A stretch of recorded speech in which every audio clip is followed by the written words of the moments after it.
Hello guys, I'm Chun. I created this channel, Mandarin from Beijing, to post videos to help viewers to learn. Well, not to learn, to acquire Mandarin. So if you have made up your mind to learn Mandarin, go straight to my Learning Chinese Like a Baby playlist. Click on Lesson 1 and start acquiring right away. You don't need to know anything about Chinese language when you start learning with my videos. Well, but still, to answer many questions that beginners might ask, I made this mini-series called Bai Talk videos. And this video is the basics of the basics. Question 1. What is the difference between Mandarin and Chinese? Well, Chinese is a broad term covering many dialects, including Mandarin, Cantonese, Shanghainese, Beijing dialect, Northeastern dialect, that is Dongbei-hua, that particular dialect spoken by the northeastern provinces, 3 provinces I think, and also Shandong dialect and a bunch of southern dialects. Well, Cantonese is one of the southern dialects. Basically, each place in China has their own dialect. Like, I have a cat, in Mandarin would be 我有一只猫. In Shandong dialect, where I'm from, it would be 我有一只猫. In Cantonese, it would be 我有一隻貓. In Chongqing dialect, it is 我有一只猫.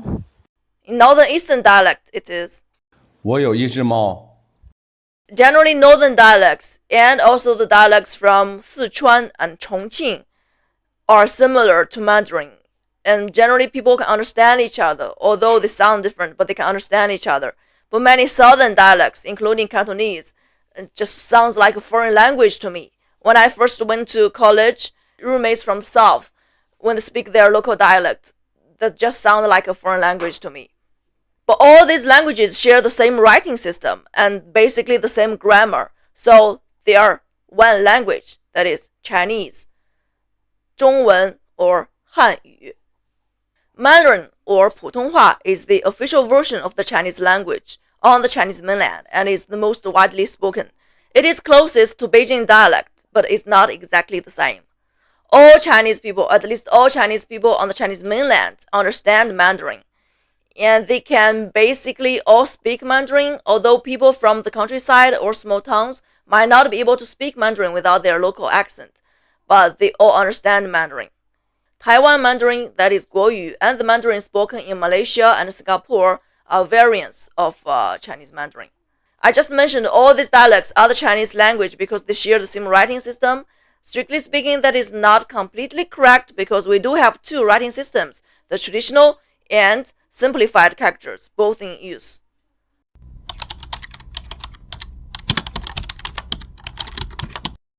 Question 2. What is the difference between simplified and traditional characters? Simplified are the standard characters used in the Chinese mainland, Malaysia, and Singapore.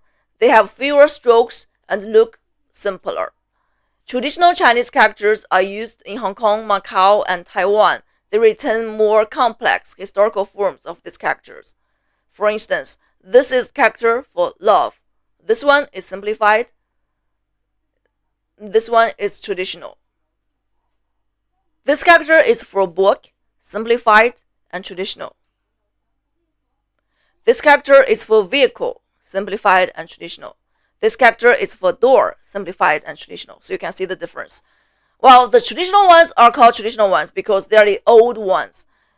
Asian Chinese use these traditional characters. But then the simplified ones were created after 1949 to eradicate illiteracy faster because it was believed that it was very hard for Chinese people to learn their language because they are too complex. So they simplified the characters. Well, does that make sense? It's still up to debate. But anyway, nowadays we use simplified characters. My great-granny, an old lady living in the countryside, said that her family name, Liu, should be written this way instead of this way. Because when she was young and when she learned the Chinese characters, the old ones, the traditional ones, were still in use. But now we use simplified ones like this. Most Chinese people with fairly good education can understand the traditional characters when they see one, but it's unlikely that they can write them, without looking it up. 3、2、1，叮叮！果然是场外表。This video clip is how Andy Lau, Liu Dehua, wrote the two characters for long hair in a TV show. He wrote long hair this way, the traditional characters, because he's from Hong Kong. Someone from the Chinese mainland will write long hair this way, but they can understand the traditional characters too. Of course, if you are considering learning Mandarin, to learn the simplified ones is easier. At least it seems to be so, huh?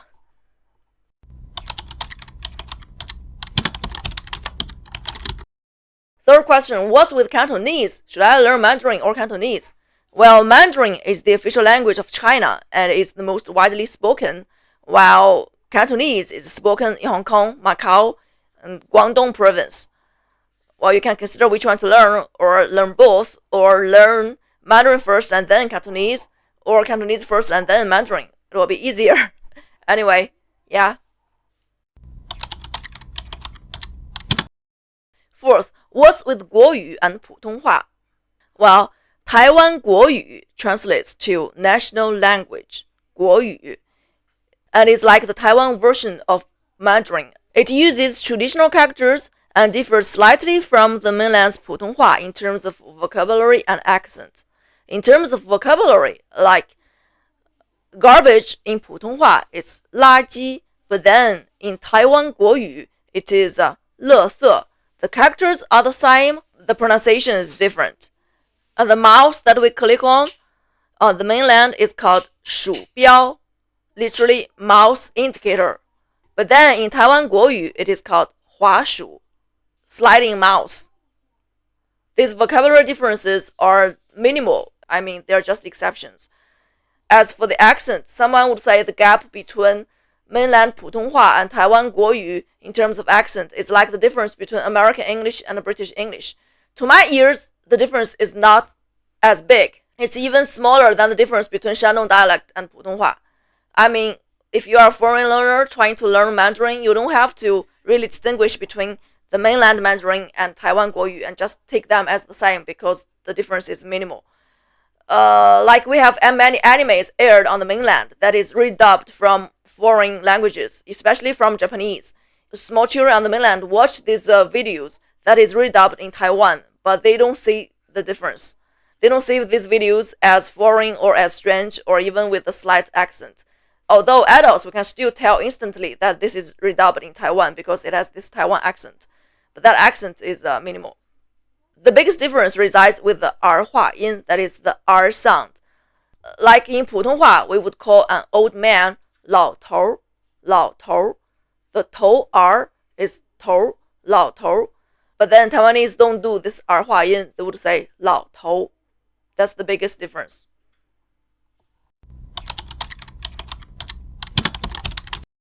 Is Chinese difficult to learn? Is it the hardest language to learn? Well, the listening and speaking is not hard at all. I mean, for me as a native speaker, because for anyone to learn their mother tongue is a natural process. They just pick up their mother tongue without consciously learning about it. So it is not hard. But now as I think back, the reading and the writing is hard. I mean, to read and write these Chinese characters is hard for any human being, right? Just look at them. I mean, Chinese small children have to use Pinyin, which we'll talk about later, as an intermediate tool for reading and for writing for the first 3 years of their primary school. That is, they cannot just tackle these characters right away. They have to use some sort of other means before they can really read and write these characters. That just tells you how hard it is. Compared to this, say, an American or British little child to write their words, all made of these 26 letters, and these words are all spelled in a way that follow how these words sound. That is easy peasy compared to, writing these, right? The writing system of Chinese is challenging for anyone. And then for the listening and speaking, while it is naturally picked up for native speakers, for foreigners attempting to learn Mandarin as a second language, it still poses a lot of challenges. The first is the tones. You must have heard the ma, ma, ma, ma example 4,000 times. But still, in English, mom, mom, mom, mom are all mom. But then in Chinese, if you want to address your mother, it has to be ma. It cannot be ma, which would mean flex. It cannot be ma, which would mean a horse. It cannot be ma, which would mean to scold. Let's take another example. The syllables 书, shu, shu, shu. The syllable with the first tone, shu, could correspond to a bunch of characters, including this one, shu, which means book, and this shu, which means transport, this shu, which means to relax, and this shu, which means uncle, and this shu, which means vegetable, this shu, which means special, and this shu, which means hub, this shu, which means comb, this shu, which means to evacuate. That is only the syllable with the first tone. And then the syllable with the second tone, shu, it also corresponds to a bunch of different characters, like shu, which means cooked, ripe or familiar, and this shu, which means who, which, or what. And then this shu, which means to redeem or ransom. And then this shu, which means a private school. And this shu, which is a sort of grain in China. And then this syllable in the third tone, shu, shu, it could be this shu, which means to count, or this shu, which means to belong to, and this shu, which means heat or summer, or this shu, which means rat or mouse, and this shu, which means office or to sign, and this shu, which is an Asian name for Sichuan province, and this shu, which means dawn, and this shu, which means a particular grain in China, and this shu, which means potato. Well, the fourth syllable is of the fourth tone, shu. This shu is a number, but then it has a lot of homophones, including this shu, which means a tree, and this shu, which means to erect, and this shu, which means art, skill, or technique, and this shu, which means to narrate, and this shu, which means to bind, or a noun that means a bundle, and this shu, which means to forgive or pardon, and this shu, which means a country house or a villa. Wow, this just shows you how dense some Chinese syllables could be. If we don't distinguish between the tones, all these 30-some characters will share the same syllable. That would be mighty confusing, right? Even with the tones, we already have so many homophones. If we do not distinguish between the tones, it will be a disaster. So, yeah, the tones could be challenging for foreigners because many languages, including English, are not tonal. So, yeah, you're gonna learn them. Of course, there's another difficulty that anyone attempting to learn a second language would face, that is sounds that do not exist in their mother language. Many vowels in Chinese are very special. Some of them are very nasal, like yang, yung, and also all Chinese vowels are short and crisp. There's no diphthongs, and this is very easily confused into English vowels, like it's I, not I. Concerning the consonants, we have ji, qi, xi that do not exist in English. Say if you want to say the word for panda, which is 熊猫, the character 熊 would be very hard for English speakers to make because they don't have the xi or yung sound. And then my name is Chun, Qiyun Chun, Qiyun Chun. Neither qi nor yun exist in English, right? Especially qi, chun. People would make it like kun or something, but it's not, it's chun. Alas, there are a few features of Chinese that makes it easier than it seems. The first one is grammar. The grammar is surprisingly simple. There's no verb conjugation to go with different cases, tenses, genders, or plurals. That makes Chinese much more straightforward. Another major advantage of the Chinese language is that many words are built based on logic. What does this mean? That is, many words are built with two or more characters, but the meaning of this word is associated with the meaning of these individual characters. It's kind of like if you know inter, and you know nation, and you know all, then you know that international means, well, international, right? Similarly, in Chinese, if you know that this character 国 means country or nation, and this character ji means between or the place in between, then you know that 国际 means between countries, that is international. Another example would be this word. The first character is 雨. If you know that 雨 means rain, and the second character 伞 means shield or cover, you will know that 雨伞 is a shield against the rain, that is an umbrella. You wouldn't know what the English word umbrella means from the look of it, but you can guess what 雨伞 means if you know 雨 and you know 伞.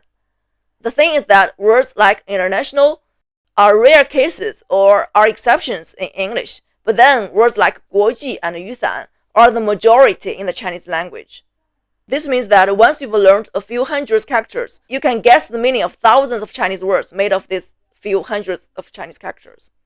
So I guess Chinese is not as hard as it seems, especially the listening and speaking system.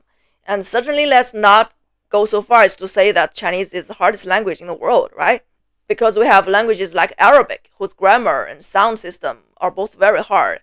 But then, if we're going to take into account the writing system, Chinese is a language whose difficulty could not be too exaggerated. That is, the writing system is really hard. What is Pinyin? Pinyin is the official system to transcribe the sounds of Chinese characters into Latin alphabet to help learners associate the characters with their sounds. I mean, the pronunciation and also the tones. I'm talking about the Pinyin used on the Chinese mainland. Taiwan have another system called Bopomorpho system that is different from this one. Now, this Pinyin system on the Chinese mainland was created after 1949 to help eradicate illiteracy faster, because it's too hard for people to learn to read, so they invented these Pinyin symbols to help them. What does this mean? This means the Pinyin is not part of the Chinese language system, right? It's not part of the language itself. It's created later to help people learn to read. See this? These are the Pinyin symbols. They appear on top of the Chinese characters as a phonetic guide. The Pinyin system contains initials called 声母 and finals called 韵母. The initials are called initials because they always appear first. The finals are called finals because they always appear after the initials. The 声母, the initials, are the consonants, and the finals, 韵母, are the vowels. So the sound of a Chinese character, I mean, each Chinese character is like one syllable, and this syllable is always constructed with one opening consonant and a closing vowel, or a vowel only. Actually, there were different attempts to transcribe the sounds of Chinese language into Latin letters way before 1949. I think from the 19th century, many foreigners were already doing this. So there were many different systems to do this. This means that all these romanization efforts came later. The Chinese language itself stood alone for thousands of years, way before any of these romanization efforts. Well, back to Pinyin, these are the initials. B, P, M, F, D, T, N, L, G, K, H, J, Q, X, Zhi, Ch, Shi, R, Z, C, S, I, U. 23 of them. These are the finals. They are A, O, E, I, U, U, I, A, V, O, O, U, Ye, Yue, R, An, N, In, Wen, Yun, Ang, N, Yin, Wen. 23 consonants and 24 vowels. But then the vowels, there are this special cluster of vowels that is longer. That is, we use two final symbols, 两个韵母, to symbolize each of these vowels. And here are them. Ya, yo, yan, yang, yong, wa, wo, wei, wan, wang, yuan. There are 11 of them. So if we consider these 11 longer vowels also as vowels, then we have 35 vowels. So we can say that the Chinese language has 23 consonants and 35 vowels. The sound of most Chinese characters is made of one consonant and one vowel. For instance, 鼠标, for this character 鼠, which means mouse, is 诗无鼠. The consonant, the 声母, is 诗. The vowel, the 韵母, is 五, in the third tone, 五. 诗无鼠. And then for this character, 标, its sound is made of the 声母 b and the 韵母 i and another 韵母 o. That is the vowel 腰, 不腰, 不腰, 标, 鼠标. There are also characters whose sound contains only one vowel and no consonant, like this character for to love, 爱. Its sound contains only this 韵母 爱 and no consonants, no 声母. Average Chinese small children read books like this, that is, with Pinyin as a phonetic guide on each of these Chinese characters before they are 9. That is, before they enter the 4th grade. Once they're past 9, they don't do this anymore. They are supposed to have learned all the commonly used characters to read. Also, before they were 9, it's okay for them to write Pinyin symbols in the place of Chinese characters if they don't know how to write this particular character. But then once they are past the 4th grade, it is not allowed anymore. And for adults, this never happens. It would be a gigantic shame if a grown-up Chinese write Pinyin symbols instead of Chinese character. What does Pinyin mean to an adult Chinese? Well, for adult Chinese, first, if they see a strange character that they don't know, They look it up in the dictionary. They have to refer to the pinyin symbols to know how to pronounce this character. And then they use pinyin to type. Yes.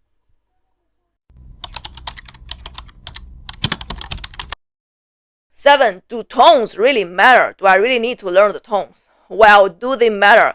Look, this is 香蕉, it means banana. And this is 香蕉, it means to intersect or to make friends. And this one is 相较, it means to compare. And this one is 橡胶, it means rubber. And this one is 想叫, it is not a word but a phrase, it means to want to scream. And this one is 巷角, it is a word, it means an alley corner. If you don't distinguish between the tones, how do you tell them apart? I just mentioned that under the mainland pinyin system, there are 23 consonants and 35 vowels. Well, it's not like each of these consonants can go with each of these vowels or vice versa. The possibilities of combinations are quite limited.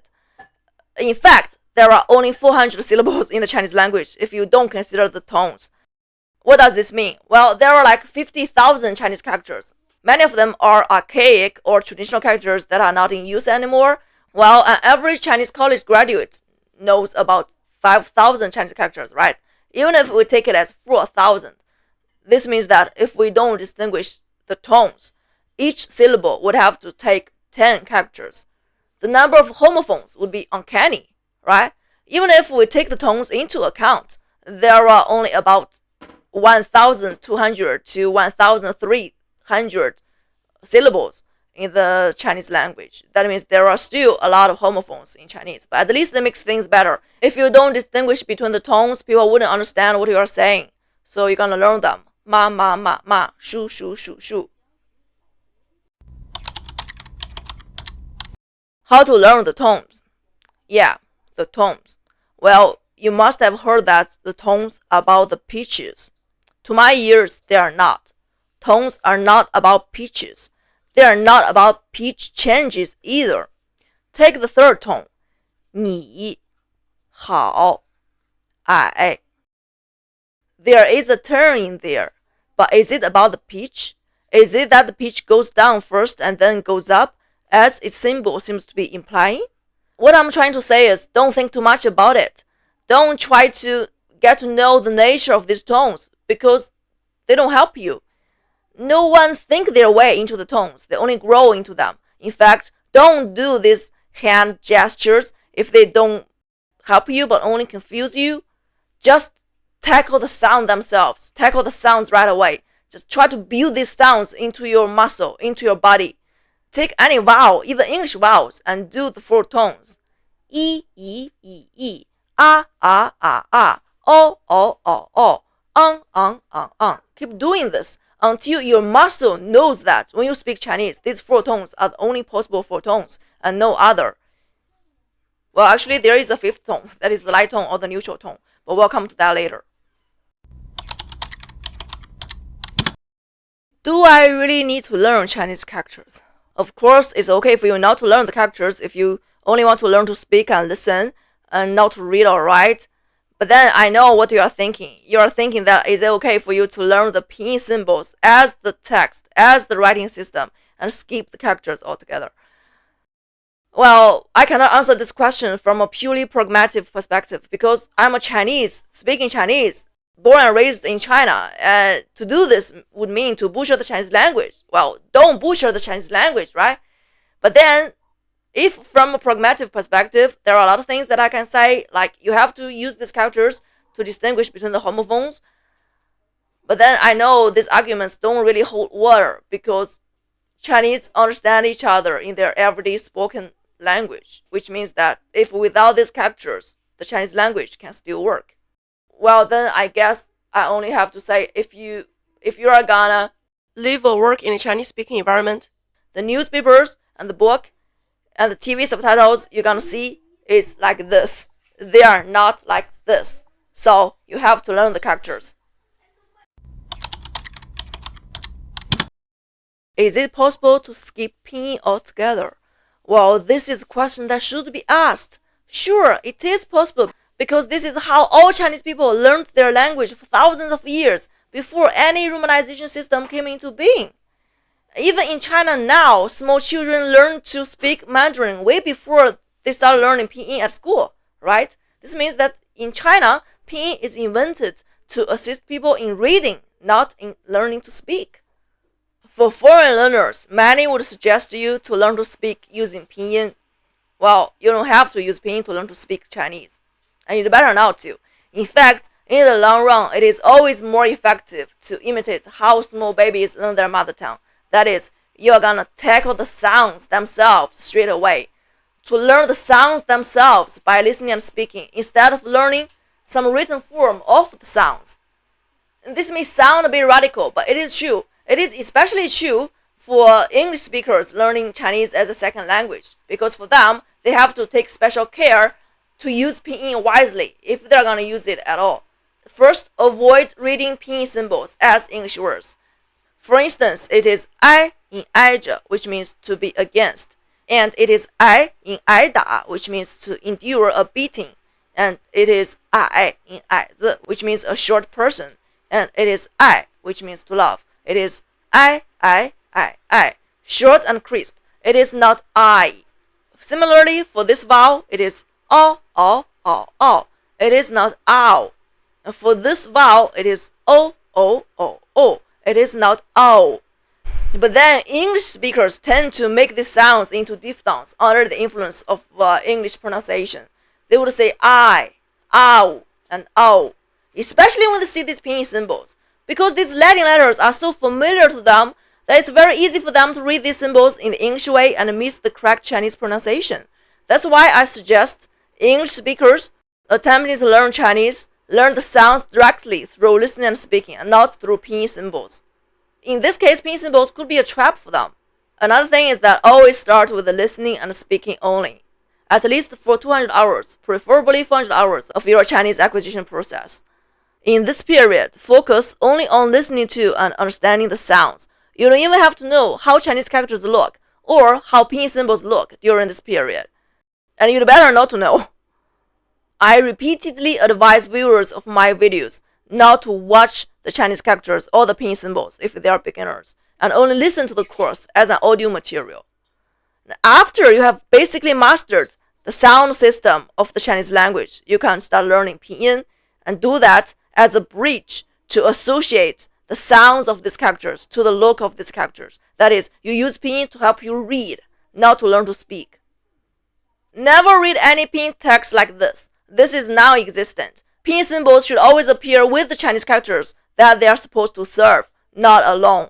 Remember that your purpose is to learn the Chinese characters. Do not rely too much on the Pinyin symbols. Do not take them as the writing system of the Chinese language. Another thing that you should avoid is writing Pinyin symbols as if they are words. What I mean is like this. This word is the name of a city in China, Xi'an. The first character is Xi. The second one is An. When you write Pinyin symbols for these two characters, write them separately. One for Xi and another one for An. Don't write them like this. If written like this, people would read Xian and not Xi'an.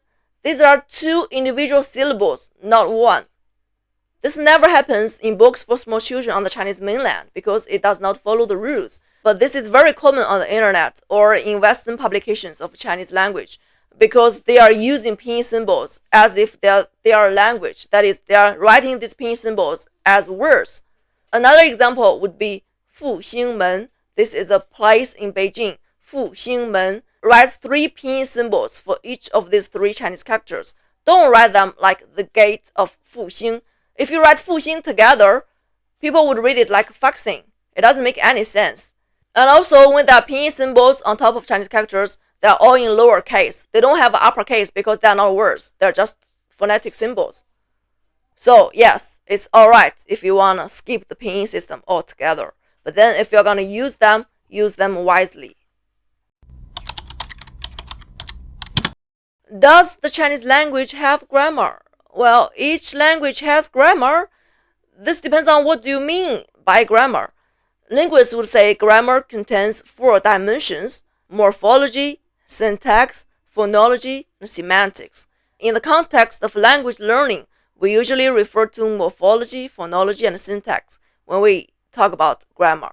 First, phonology. Every language has phonological rules. These rules are about how the sound of the words change to mean different things. In Chinese, we have quite a few of these rules. For instance, when a word is made of two third-tone syllables, the first character has to turn into the second tone. Like 你 is the third tone, and then 好 is the third tone. But then when we say 你好, the 你 becomes 你好. So yeah, there are phonological rules in Chinese, but I guess that's not what this question is about.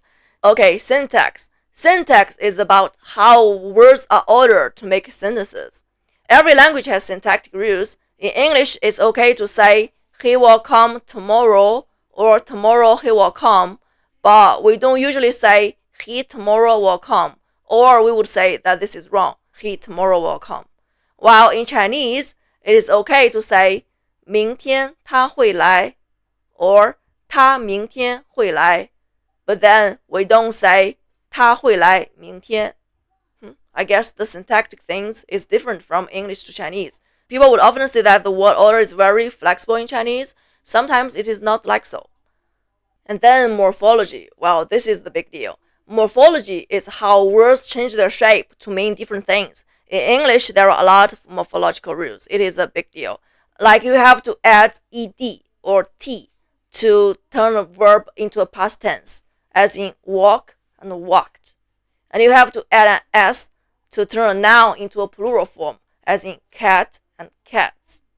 But then in Chinese, a character is always like that. A word is always like that. A verb is always like that. They don't change at all. They never change. Like one cat is 一只猫, and two cats is 两只猫. The 猫 is always 猫. You don't have to add an s or anything to make it plural. You don't have to conjugate the verb to mean different tenses either. I speak, I will speak, I spoke, I'm speaking is always 我说. The 说 is always 说. You don't have to add anything or change it. There's no case difference either. I and me is both 我. He and him are both 他. And she and her are both 她. The male and female 她 sound the same but look different. And they and them are both 他们. So there's no case difference either. And you don't have to care about the agreement between the noun, the verb, and the adjective in terms of gender, number, tense, case either, because there's no morphology. In English or Spanish grammar, you will have to learn I am, you are, he is, she is, but then in Chinese, the be is always 是. The lack of this part is why many will say that Chinese language is easy. Well, how many characters do I need to know? There are over 50,000 Chinese characters, but many of them are archaic. There are only about 8,000 characters that are still in use, and of this, many are not commonly used. If you know 2,000 to 3,000 Chinese characters, you can read a newspaper or a journal with no difficulty. In fact, if you learn the most common 300 Chinese characters, that would make you able to read 60% of written Chinese. If you can recognize 5,000 Chinese characters and can write 3,000 Chinese characters, you are on the same level of an average Chinese college graduate. So that's not a lot, huh? Can I learn Chinese on my own? Sure, of course. In fact, nowadays with the internet and this abundance of audio materials, actually the best way to learn a foreign language is to teach yourself, especially for adults, right? If not for children, but at least for adults. Subscribe to my channel and go to lesson 1 of my Learning Chinese Like a Baby playlist and start acquiring right away.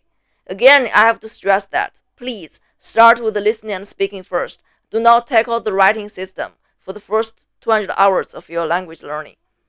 I know that while babies learn the sounds first and find the text to be very hard, adults tend to be drawn more to the text because they can understand the grammar and structure better with their logic because they have their adult brains. But still, please, in the long run, it is always more effective to imitate how small babies learn language. That is, to tackle the sounds, the intuitive part first, before you go to the logic part. After you have developed basic listening and speaking skills, you will find it super easy to tackle the text part with your adult brains. And I have other playlists on Pinyin and on reading with Pinyin, etc. You can check them out. Thank you. That's all for this video.